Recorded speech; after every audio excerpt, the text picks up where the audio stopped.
I'm also powerless over all mind and mood altering chemicals, and I don't take them.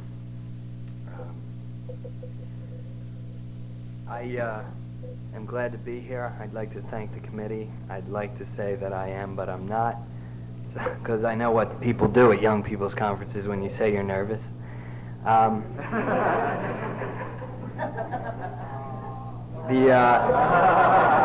The conference, Bob called me last summer, and I've never been to Texas, so it's been one interesting event after the next. And he called and he said that he'd like to invite me to speak down here, and then as the conversation ended, he asked if I'd send a tape on so that they could hear me. And then I heard from him about 4.5 weeks ago, and up until that point I thought, he heard the tape. He got the tape.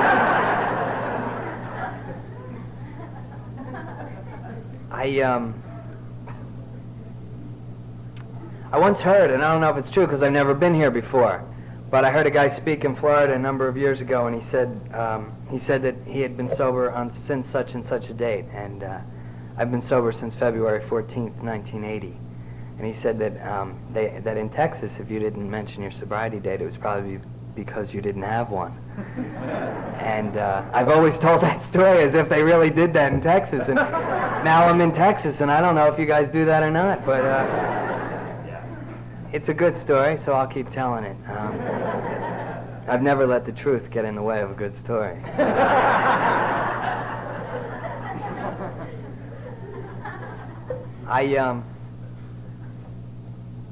I was just reading the book, and I guess I've been sober. I got sober at an age that was younger than when Bill picked up his first drink.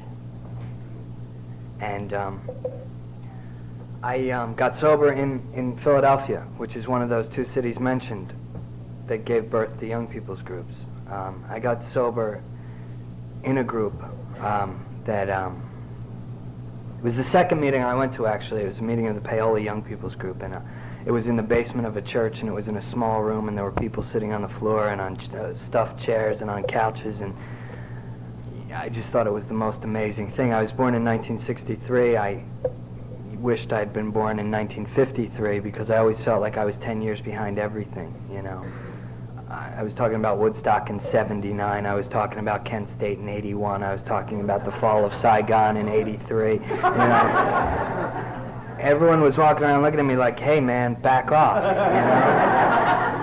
know. It happened 10 years ago, get over it, you know.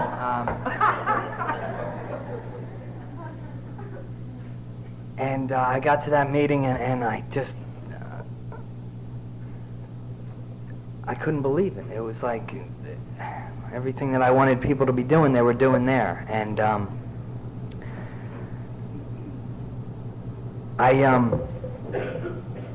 what I saw there was hope and love and understanding, and I didn't know that's what it was. See, I didn't know very much of anything, and I thought I knew everything, you know. I think it was Mark Twain that said about the 18-year-old who knew that his father knew nothing, and 3 years later on his 21st birthday couldn't believe how much his father had learned in 3 short years. And that's the way I am today, and that's why I think I stand here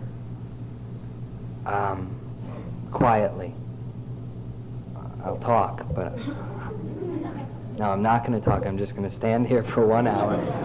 But you know, there was a time in my sobriety when I served for about 2 years on the AA police, and we're a secret organization within this organization that checks on people. You know, we're making sure you're working the steps right, and we're watching you, and we're making sure you don't date newcomers. As a friend of mine always said, at least you know they're dating someone sober. And we're checking on everybody. And I'm just sober now, you know. I'm not even like, I can't like tell my story from start to finish and end with this great climax, and then, you know, and I accepted my Academy Award, and headed straight for the Tonys and then swung back out and got my Emmy and was in town for the Pulitzer and then headed out to Stockholm for my Nobel Peace Prize. You know, it's just, I came from work on Wednesday afternoon and I'll go back to work on Monday morning. I guess that's what it's all about.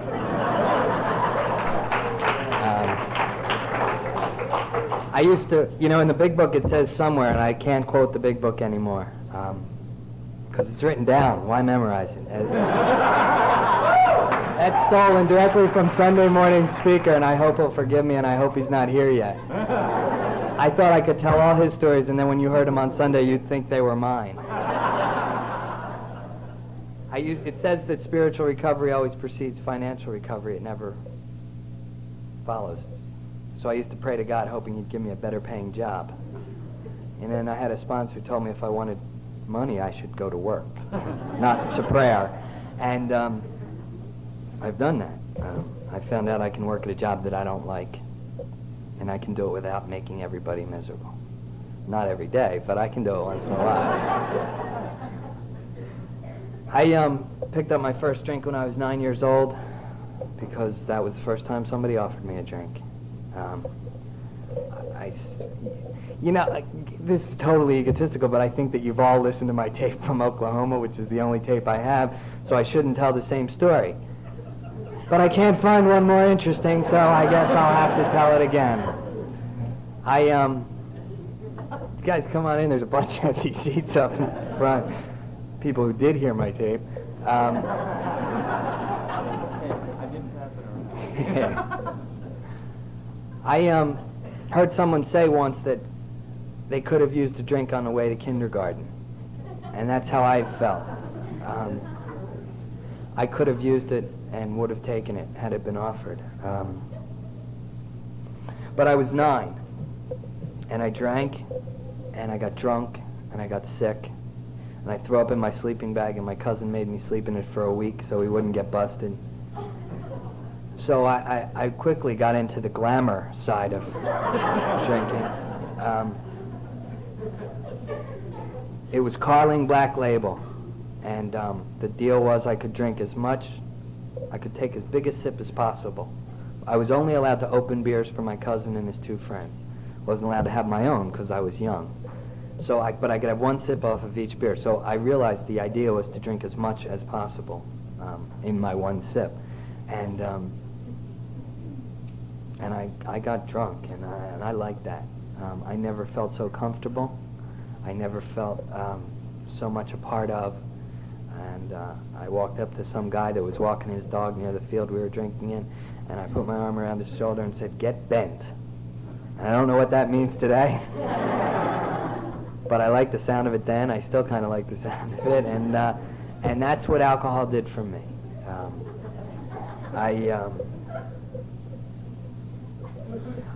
I drank for 7 years. That's if you don't count if you count the 3 years between that drink and my next. Maybe I had a few drinks in there, but not very many.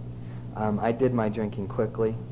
I got it over with, and you know, I kind of used to feel like you got so much drinking in one lifetime, and I just used mine up really quick.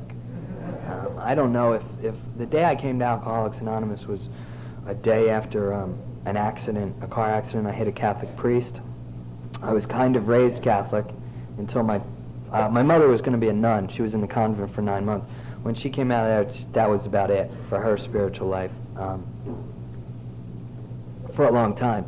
And my father used to take me to Mass, and then he started playing tennis on Sunday morning, and that was the end of my spiritual life. But hitting a Catholic priest, I realized that was rather serious. I was as close to a burning bush as I'll probably ever get. That's stolen from my own story. And the next day I went to Alcoholics Anonymous. Why? Yeah, I don't know. I know that a friend of mine had gotten sober about 6 months before that, and she drank the way that I wanted to drink. You know, I grew up in Philadelphia, in the suburbs of Philadelphia, and I always wanted to, you know, I used to read stories like That Was Then, This Is Now, The Outsiders, all kids about stories about kids that didn't have parents and didn't have, you know, just Go Ask Alice was a favorite of mine. You know, stories about fucked up teenagers, you know, were my favorite books, and I hated the fact that we lived in the suburbs, yet I was afraid to go to the city. I was upset if we weren't getting in trouble, and yet I was never more terrified than when I was being chased by the police. My life was just, you know, I loved the next day when you could tell the story about what happened, you know, and I realized soon that you could be on the fringe of something, and as the story got older and older, you came closer to the center of this. You know, it was like if we were in this room and there was a scuffle in the lobby, well, tomorrow I could say I was in the hall by that restaurant, and then in about 2 weeks I could say that I was in the actual lobby, and in about 6 months I was in fact in the scuffle, and people would buy that. I don't talk in a straight line. I can't even keep up with myself anymore. It's kind of a collective thing. Quantity, not quality. And this friend of mine had gotten sober. She drank the way I wanted to drink. See, I remember what I was talking about. So we drank in the suburbs of Philadelphia, and she'd wake up in the city or New York or in a train going, you know. And that never happened to me. I'd wake up like in a mud puddle. I started sleeping in the car that last year I was drinking. I was 16. I had my license for about 9 months before I got sober. Unfortunately, it was winter time. And I don't know why. I just started sleeping in the car. It was cold. And she had gone to AA, so this morning after my accident, I had gone to school. I was still in high school at the time. And I got sick at school, and I went home, and I called Alcoholics Anonymous. And it doesn't make any sense, but that's what happened. Considering that I was 6 years old, see, the story is better as I tell it, you know. I was in first grade, and they were teaching me how to print, and considering that I was 6 years, I must have been 6. I've been sober 20 years, and I'm gonna go right around that. You know what I'm doing? I'm trying to say, considering that I was that age, I was pretty bankrupt in a lot of areas. Not financially. I didn't even have a bank account yet, but I would have if I had had any money. And I was spiritually shot. I was in a Catholic high school at the time because that's where all my friends went. I started out in a very open public school, and then I'd gone to this very open private school that I hated. I loved being there, and it was grades mixed, and we called our teachers by their first names, and it was probably the best piece of the education that I got was there, but it wasn't like the schools everyone in my neighborhood went to, so I hated it. You know, everyone went to public or Catholic school, and they used to think that there was something wrong with me because I went to this other school. And I went from that back to public school, and then I went to Catholic school because that's where all my friends went. And I used to go to religion class and take amphetamines before that and argue about the existence of God, only because I knew it was an argument my teacher would engage in, and then I could talk. And because I was on amphetamines, I wanted to talk. So that's my spiritual life. And physically, I was, I don't know. You know, it's the old story of I can't be addicted. I take that every day. You know, well, I don't know. I did drugs and drank every day. And that's probably why I'm 5'7" and not 5'10". And school was falling apart, and I had been an honor student at one point, and I wasn't anymore. I had potential. I imagine other people here had potential. Potential is that thing that you can do whatever you want. You know, you don't have to achieve anything because I have potential. I can get D's and Fs and then scrape by with a D at the end of the year because I have potential. If I want to accomplish something, I will. I just don't want to right now. Because I have potential, this doesn't interest me. It's not enough.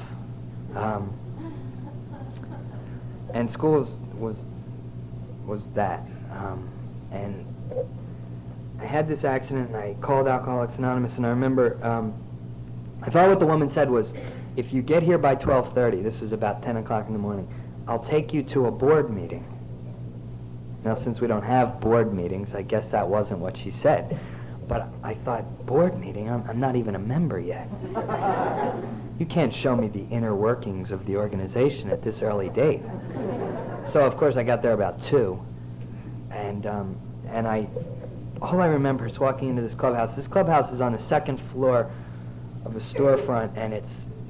You ever seen the Yoplait commercial where the Russians, you know, they're like 190 years old, but they eat Yoplait, so they live to like 200 and they dance a lot? That's what this clubhouse was like. Those same 3 Russians were sitting there. I walked in and I thought, oh my God, the 3 oldest men in America are here. And I'm going to spend the rest of my life with them. And I just kind of stood there, and my memory is of just standing there, and finally someone said, do you want a cup of coffee? And I said, sure. I didn't drink coffee, but I was willing to start. That's how long I've been sober. I started with 2 creams, 2 sugars, and now I drink my coffee black, you know. Now I don't actually, I'm working my way back to cream and sugar because I'm sober that long. I'm at the age in sobriety where you don't want to take caffeine and sugar into your body because it upsets you. I'm not balanced when I eat sugar or caffeine. I don't smoke anymore either. I don't smoke because I can't talk when I smoke. And I love to talk more than I love to smoke. I sound like the devil when I smoke. And people kept coming up to me and introducing themselves, and soon enough they had a guy there that was about 22 years old and sober a couple of years, and he gave me his phone number, which is important, and he took mine, which is more important. You know, I hand out my phone number a lot because I've been sober 9.5 years, and I know 9 out of 10 times nobody's going to call. You know, so I'll give my phone number to just about anybody. It's a fairly safe bet that no one's going to bother you while you're thinking. He took mine and he called me, and I didn't know what to do, so I said, sure, I'll go to a meeting. And we went to that meeting that I described earlier, and everyone introduced themselves as we went around the room, and everybody said they were an alcoholic. And it was just him and me left.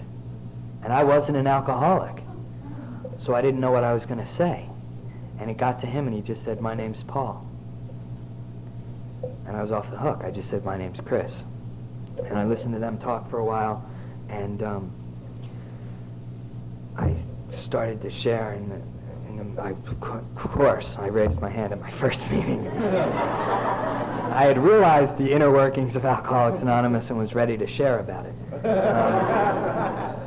I never got that part about take the cotton out of your ears and stick it in your mouth. I would have exploded. I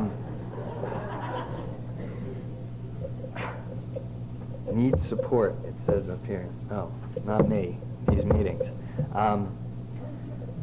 And in the middle of the meeting, I said, my name's Chris, and I don't know, maybe, possibly, I could be, I'm not sure, but maybe I'm an alcoholic, something like that. And by the end of the meeting, I was running around saying, I'm an alcoholic, that's what I am. And it was a great relief, because not only did I know then that I was an alcoholic, but I knew then that there was a way for me to get better. I didn't come to Alcoholics Anonymous to stop drinking. Initially, I came to stop feeling the way I was feeling. And then I realized that the way to stop feeling the way I was feeling was to stop drinking and to stop taking drugs. And I don't know that I was quite ready to spend, you know, I figured almost immediately that if I lived to 66, I would be 50 years sober. That was a hell of a long time to go without a drink in my book. I had never gone a weekend.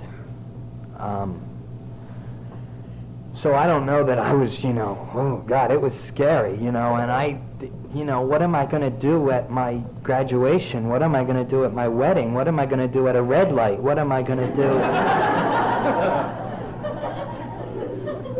It seemed like a lot of time to kill sober. And those people really just grabbed me up, and they grabbed onto me and they took me in, and I didn't know what the hell they wanted from me. I didn't think that I had very much to offer, and I was right.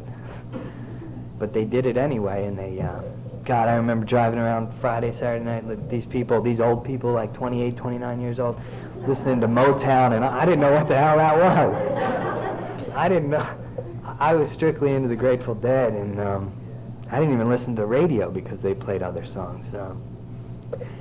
But these people were, God, Four Tops and the Temptations, and this was like, we might as well have been listening to like, Gregorian chants. I mean, it was old. And I remember standing in movie lobbies waiting to go to the movies with people that, were old. And I was sitting there thinking, my God, what if somebody sees me here? What am I going to say? Out-of-town relatives had to. Nobody cared that much. But I was in high school, so I figured I'd stay in high school. And I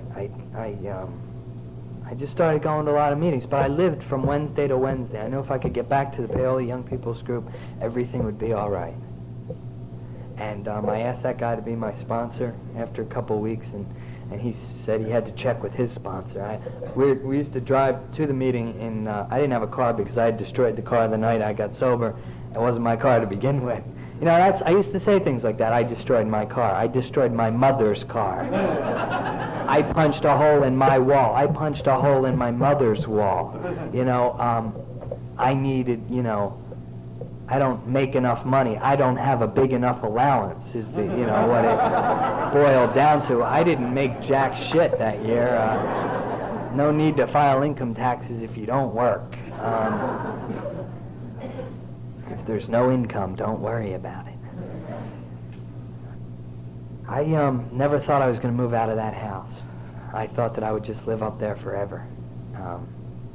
First thing I wanted to, when I was 9 years old, I wanted to be a fireman. And then I had a drink, and 7 years later, I still wanted to be a fireman. And junior year in high school is that year when you take your SATs and you get ready to go to college. And all I wanted to do was be a fireman. If I was going to stay sober, because all I wanted to do while I was drinking was be a drunk. And I had this image of myself sitting in a wheelchair, like 88 years old, getting high and drinking, with like my grandkids, and they'd be like, Grandpa, you're so cool. How many thousands of times have you seen The Dead, Grandpa? I had no idea how I was going to get from 16 to 70. I've never been good with the, I've always had the big picture, but I've never known how to get there, Hi. And so I knew I wasn't ready to go to college. So I stayed sober for that first year, and I thought, I want to be independent. That's what I want. I want to get a bill in my own name. I was really shooting for the stars on that one. And a cousin of mine told me if I wanted to be independent, I should change my zip code. Otherwise, I'd be home a lot at dinner time doing the laundry.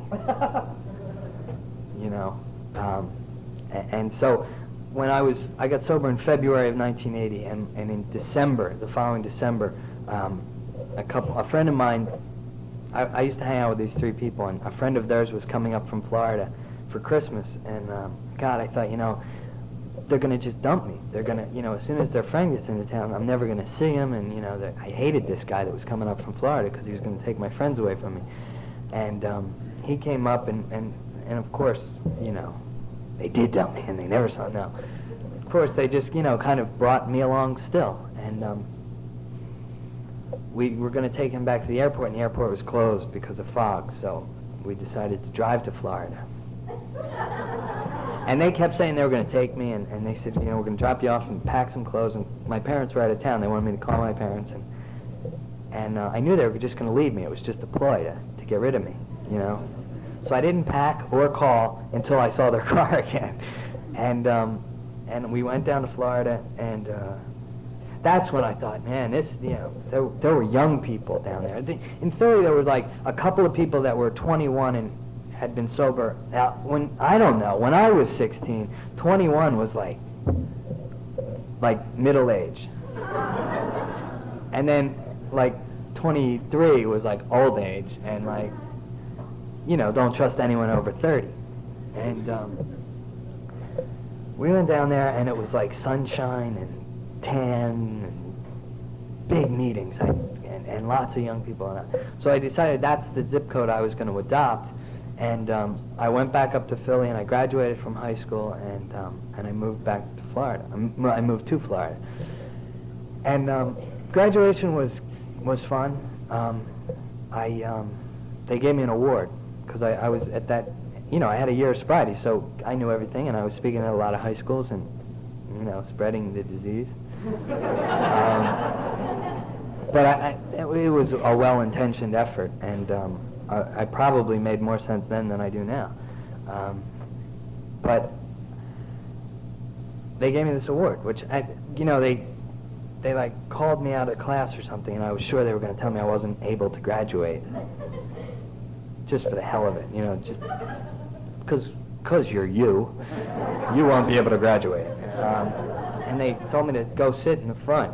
And I thought, you know, I was up there with like the smart kids and the athletes. And I thought, well, what the hell am I doing up here? And they gave me this award, which was just for being sober, which is interesting. It was nice. It was a nice gesture. But what just crossed my mind was that's really not worthy of an award. It is and it isn't. You know, I remember being at this other function where this guy, it was a kind of spiritual deal. It was a retreat, and this guy spoke who was sober also, and they were just blown away. You know, and then this other guy got up there and said, you know, you're just doing what you're supposed to be doing, what you're supposed to have been doing all along. You know, so that's what I'm trying to say. It's award-winning being sober, and it's also what I'm supposed to have been doing all along. So if I can remember that, then I'll be confused, which is a good place to be. I moved down there, and that's when I really got involved with Alcoholics Anonymous. When I first moved down, the guy that was this friend of mine, friends from Philly, he said, you know, he picked me up at the airport and he said, I got this new guy and I'm taking him to 90 meetings in 90 days. And I was sober about a year and a half, and Joe was sober about 2.5 years, which was a really long time. And I thought, what the hell are you going to 90 meetings in 90 days for? You're sober longer than that. And but I didn't have anywhere else to go, so I went. And we went to 90 and 90, and then we went to 180 and 180. And I swear I went to more meetings than the number of days I ended up living in Florida, which was like 3 years and 3 months. I went to a lot of meetings, and I became the secretary of the Fort Lauderdale Young People's Group, and I did that so that I could go back to Philly. In Florida, a lot of people say, my name is Chris, and I'm a member of, and they give the group name, and I just wanted to go back to Philly and be able to say what group I was a member of and have them know where that group met. You know, I didn't want to be like a member of the gratitude group, and then I have to work it into the conversation that I lived in Florida. So I just had this right there in the title, and I became the secretary, and I was the secretary for a while, and I just got totally involved. I mean, I was living in a place that I hadn't grown up in, and I just got involved, and I was the secretary, and then I was the GSR, and I got involved with the Florida State Convention, and I've never met so many people in such a short period of time. I knew people from all over the state of Florida and the Southeast, and I went out to Cincinnati to Ickipah, and I put in a token bid, and we went back, and we got a bid committee together, and we worked on that, and we went to Chicago, and they gave the conference to Denver, and when I spoke last year in Oklahoma, some people from Arkansas were there, and they asked me if I would come to their hospitality room and talk about, my experience with the bid committee with ICIPA, and they had my bid book, my. They had our big bid book there, and that was, because after we put that bid together and we went there and we gave it our best shot, and we came in second, which is a good place to come in if you're not going to come in first. And it was then that I had to decide because I wanted to be on the advisory council, because I wanted to be a star, and I wanted to run ICIPA. They talk about spiritual this and spiritual. I knew they were running the show, and that they were the people in the know, and it came down to, it was time to move on, and that was hard for me. It was time to pursue something for me. I was sober, I was involved, I was going to stay sober, and I had to start crossing that bridge back to life. There was a time in my sobriety when if you weren't in AA, I didn't know that you existed, and that just was the way it was. That wasn't good or bad, it was necessary, it was the way it was. I'd go to work, and I'd go home, and I'd go to a meeting. And if I was off, I'd go to a meeting. And if I felt sick, I'd go to a meeting. And if I left work, I'd go to a meeting. And those are the type of people I hung out with. When I had my appendix out, I was laying in my apartment, doubled over, jammed up against the wall, and the person that was staying with me at the time said that,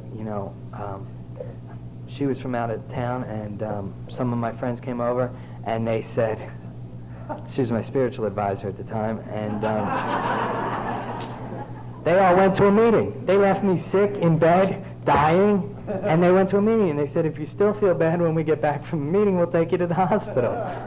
That was the kind of people I was with. If you weren't dead, they were going to a meeting. If you were dead, they'd go to a meeting and leave you there because you were dead, and what the hell did it matter?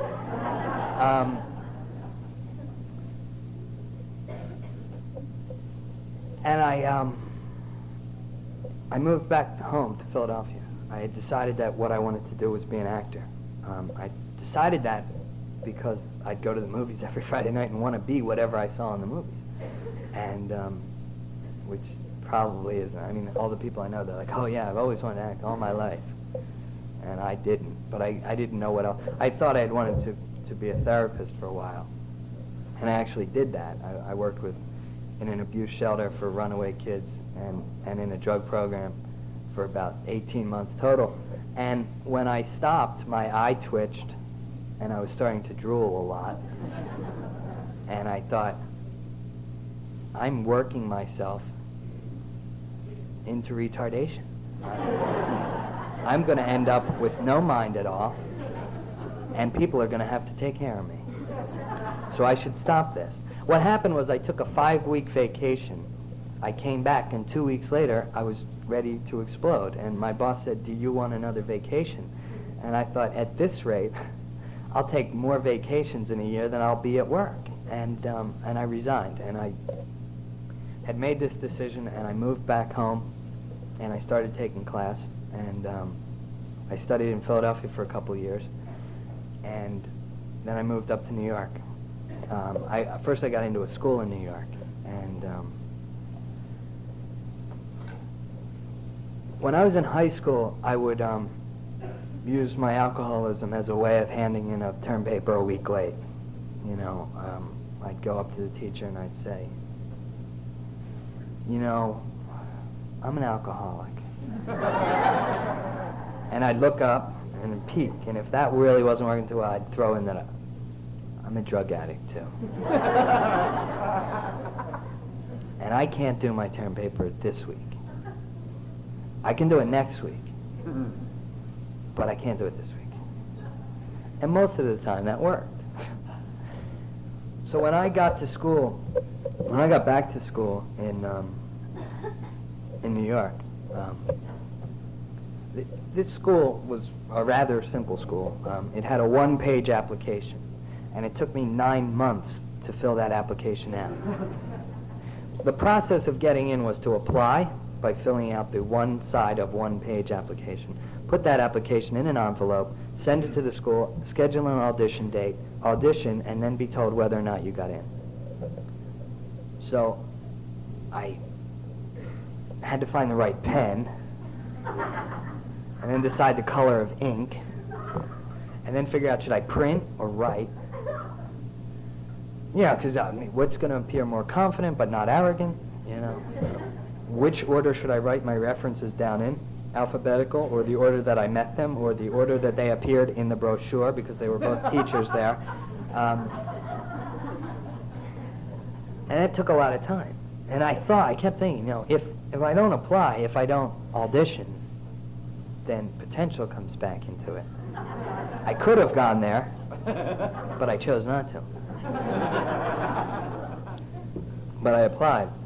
And if I applied and if I auditioned and they didn't let me in, then potential was no longer a factor. And I did that finally. And I got the audition, and I found out that I got in. And I went. And I went, you know, and I didn't park in the handicapped parking spot. I didn't go there as an alcoholic or a drug addict or, you know, an adolescent or, you know, which is another disease entirely. And thank God that I don't suffer from that one anymore as often as I used to. I just went as one student, one of 36 students, and I worked my butt off, and they cut a third of the class or thereabouts. And I made no bones about the fact that I wanted to be invited back. You know, for the first time in my life, I thought, you know, I used to walk into class, walk to the back seat of the back row, sit down, put my head down on the desk, and just say, "Wake me up in June." And I went in, and I sat in the front of the class, and I got up first or second, or, you know, I went to work. And I made no bones about the fact that I wanted to be there. You know, and I caught a lot of flack for that sometimes, but I was over the being cool. You know, I was over, like, I used to go to class and be pissed off if I didn't know what they were talking about. You know, I thought, like, when you went to school to showcase what you already knew. And what I learned in those first years of sobriety was that you go to school to learn something that you don't know. And I went and I worked really hard, and I got invited back, and I graduated a year ago.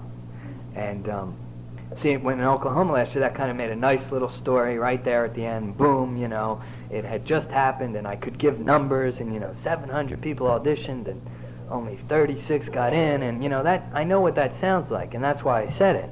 You know, a friend of mine in Philly says that 45,000 people audition and 36 get in. I mean, the number's been growing. By the time, you know, someday, like, the National Enquirer will talk to them, and it'll be like, everyone in the whole world auditions, and only 36 people get in. But see, in the last year, I've just kind of been working, and not as an actor. I've done a play. I did a play right in the last fall, and I'm scheduled to do 2 more next month, starting in like a week and a half. But for the most part, I work at jobs that pay money because I pay rent. You know, I came here wanting to get a bill in my own name, and I thought that, you know, a sober person is someone who has a good credit rating. You know, and if I could get a good credit rating, then I'll be sober. And I'm on the verge of getting a bad one again, but I still have a good one. But I went right through good ones into bad ones, and then I thought, you know, well, any credit rating is better than no credit rating at all. And you know, for the longest time, I just thought, like, you know, if that it was like that this world was based on some giant reward system, and if you did A, then you would get B, you know,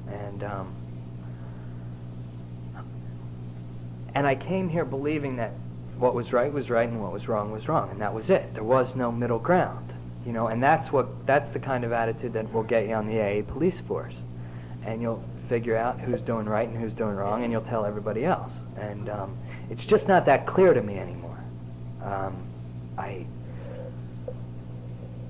What I sometimes forget is that when I came here, I could not drink one day at a time. I had to drink. I knew no other way. And that doesn't matter, you know, whether you're 6 or 60. It didn't matter that I had never lost. The other thing, and this is, when I was sober a couple of years and living in Florida, and, I was hanging out with these people, and, like, me and Jim are both sober 2.5 years. In fact, I've actually got, like, 2 days more than Jim, and Jim gets a promotion, right? Jim works for IBM, and he's made sales manager of the mid-southeast region, and now he's going to have a boat and a big house and a BMW, and I'd say to myself, but I'm sober as long as Jim. In fact, I'm sober 2 days longer than Jim. How come I don't have any of that? Well, it's the fact that Jim had worked for IBM for 2 days longer than I had been alive. And things do count before sobriety, and count, up into and after. So I really have grown up in Alcoholics Anonymous. I used to get gifts on my anniversary. People would give legitimate, tangible gifts. It's down to, like, congratulations and a handshake these days. But it's been a process of a lot of different things. Of finding out that I used to sit in meetings and like say, like, well, at first I'd close all the windows and lock all the doors and then get down on my knees and not know what to say to God, and then, like, 3 months later I'm pretending like, we're buddies and we walk down the street talking, and if you just talk to God the way I talk to him, then you'll know how to, and and then 6 months later I'm reading, like, Zen Buddhism and thinking, like, if I could just, meditate these people out of my life, I wanted prayer and meditation to do what drugs used to do for me, I just didn't want these people to bother me. And then for a few years I went through a phase where I realized that Earth was the planet I lived on. So that, and you were, we were the same. I'm trying to think of this again. I can't keep stealing from Tom because, he's going to get here Sunday morning and not have anything to say.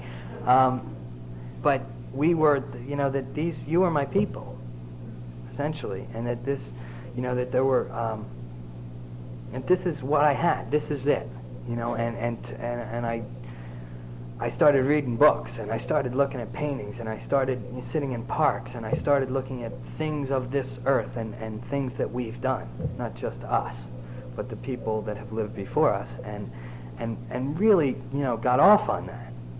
And thought, like, this is it. Forget prayer and meditation. I don't want to get away from these people. I just want to be of these people. And it's just I'm at a point where I'm focusing again. I started when I first took my first acting class. It was because I wanted to make a difference. It was because I had been incredibly out of touch with myself as a human being, and sometimes even when I was incredibly out of touch, I could sit in a movie and cry, and you could, like,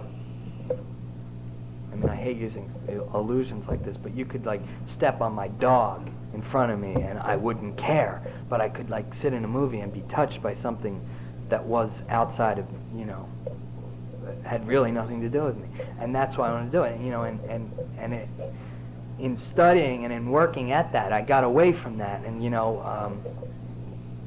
suddenly it was like, well, I want to be an actor so I can make $100 million like Jack Nicholson, I just want to have a big house in the hills, live in a canyon. I don't know why, but it sounds kind of cool, Coldwater Canyon is actually the one I want to live in, but only because of the name, and I got completely away from what it was that I was after, and in the last 2 or 3 months, it's been a matter of refocusing, because, like, 3 months ago I auditioned for this company and I didn't get in, and it's been the first time that in my limited acting experience, when I was in an intermediate class and I wanted to get into the advanced class, I did. When I wanted to get into Circle, I did. When I wanted to be in this play, I got it, and suddenly, no, and believe me, 9.5 years sober, I don't take no very much better today than I did then, I've always never taken no well. When I was a kid, the answer to no was just ask the question again. And I knew that if I bugged enough people, if I asked, if I said, this is what I want enough times, then I would get it. And unfortunately, this is a situation where I asked once and they said no. And it's been a matter of remembering why I do this in the first place and refocusing on that. And in my sobriety too. I had gone a number of years without a sponsor because nobody in New York would understand. Something like 3,000 meetings a week, and I couldn't find somebody. And I had gone a number of years without a home group because I was busy, and I was busy. But in that last year of school, I've never been so busy, and I fit in one meeting a week, and it was my home group, and it kept me going. I don't know if it kept me sane. It certainly didn't keep me comfortable. I'm not even sure that comfort is what I want, but it kept me sober, and I couldn't stay sober when I got here. I couldn't even stay close to sober, and the life I have today is a million times better than what I would have even asked for if I had been asked what I wanted when I got here. I probably wanted like a Camaro, maybe not even anything that lofty. Bus fare for the rest of my life, free cigarette and donuts from 7-Eleven. I don't know what I would have wanted, but, thank God nobody asked. The people in my life today, the friends that I have and the places that I've been as a direct result of Alcoholics Anonymous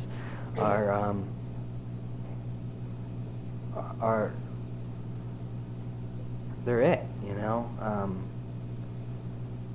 today, I have a goddaughter. I don't have any daughters, thank God. I think that it was kind of cute, and I just thought of that. Maybe I'll just have to speak for another hour.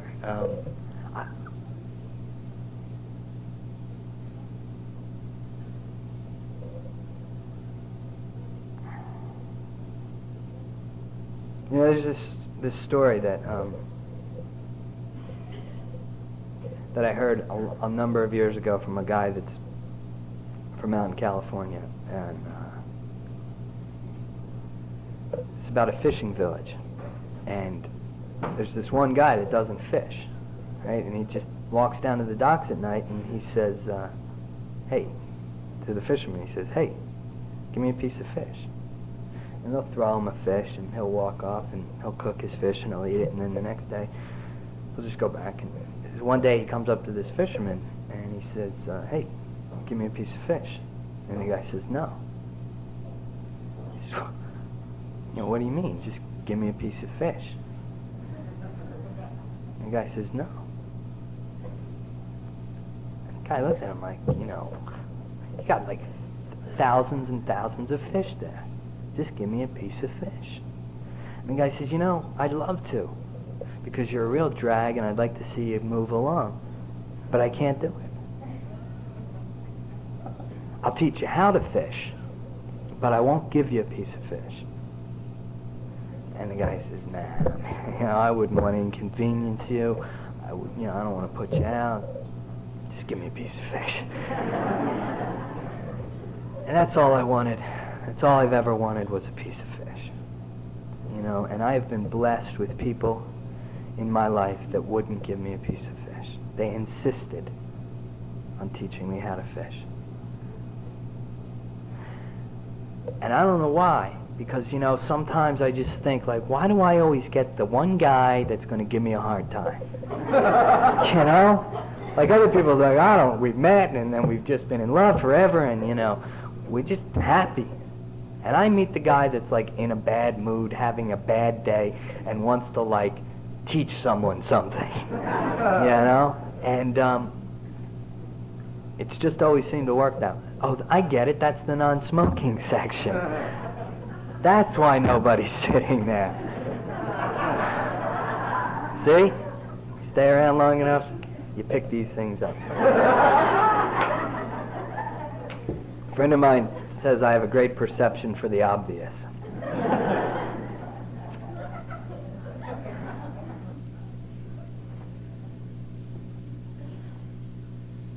I don't know. You know, it's a great privilege to be here.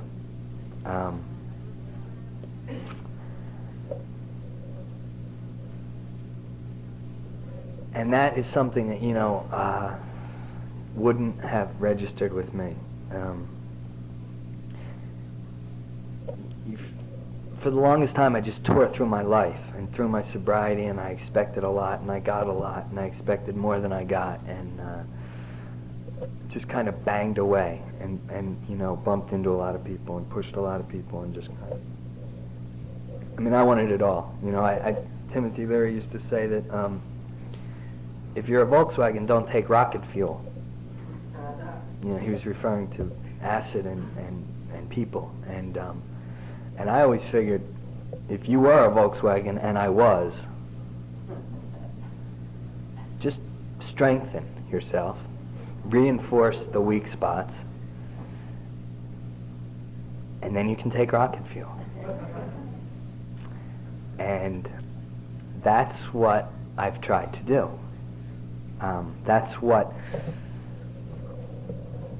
working the steps for me as a process 1 through 12 did for me was it gave me a path to that, you know, that center, that spirit, to the spirit inside of me, to the God in me, and it opened up things externally, internally, financially, emotionally that weren't available to me before, and it strengthened the weak spots. It reinforced a lot of the things that weren't right, and it fixed a lot of things, and it was not fun. I didn't enjoy it while it was happening. I didn't go, yeah, now I'm working the steps. And it took me 2.5 years before I even started. But it brought things together quicker than anything else ever has, you know, and unfortunately I think you know, a lot of those joints need reinforcement again, need strengthening, and but it got things going, and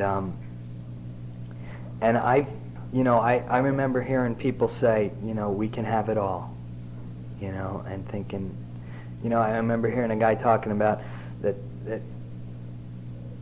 we can have it all, and he would, when people would say that, he would move away in case they got theirs while he was sitting next to them, you know, and that's the way I used to feel about it, and I still do a lot on the inside. I mean, I, you know, still talk better than I feel, and but somewhere inside of me, I now, you know, my heroes are no longer like, junkies were my heroes, when, you know, people that died young, people that abused what they were given were my heroes, and that's not true anymore.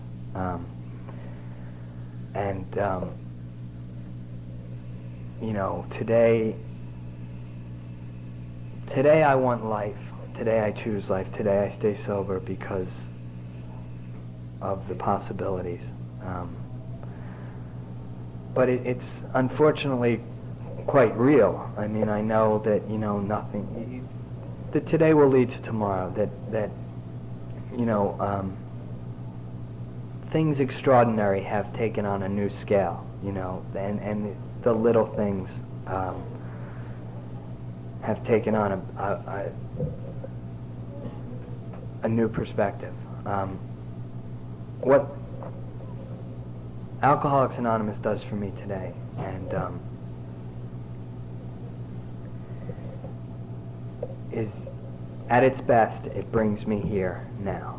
It brings me into the room. It slows me down enough to be where I am. And when I'm here, it's all right, because it always is. I mean, I know that. I know that from times when the rent wasn't paid, there was no money to pay the rent, there was no food. I mean, I'd spent my days where I'd call people up and say hi, and they'd say, how you doing? And I'd say, I'm hungry and I want dinner. And they'd say, come on over. I did that. But even then, and I know this, and I know I can say this because of the memory of then, even then, in the moment, everything was okay. And it's been a process of staying in that moment longer. The guy that wrote the pamphlet, that gave the talk that became the pamphlet, A Member's Eye View, once said that the only time we can have conscious contact with God, and I thought, is when we work the steps, is when we're loving towards another person, is when we're working with another drunk, is when we're practicing the principles, is when, and he said, the only time we can have conscious contact with God is right now. And it's been about that. But not even with all the pomp and ceremony of, God, when I used to pray, you knew it. I'd plop down with more spiritual books, probably threw my back out with just carrying the spiritual literature around that I used to carry. That's the beauty of staying sober, is that you get right now. Thank you.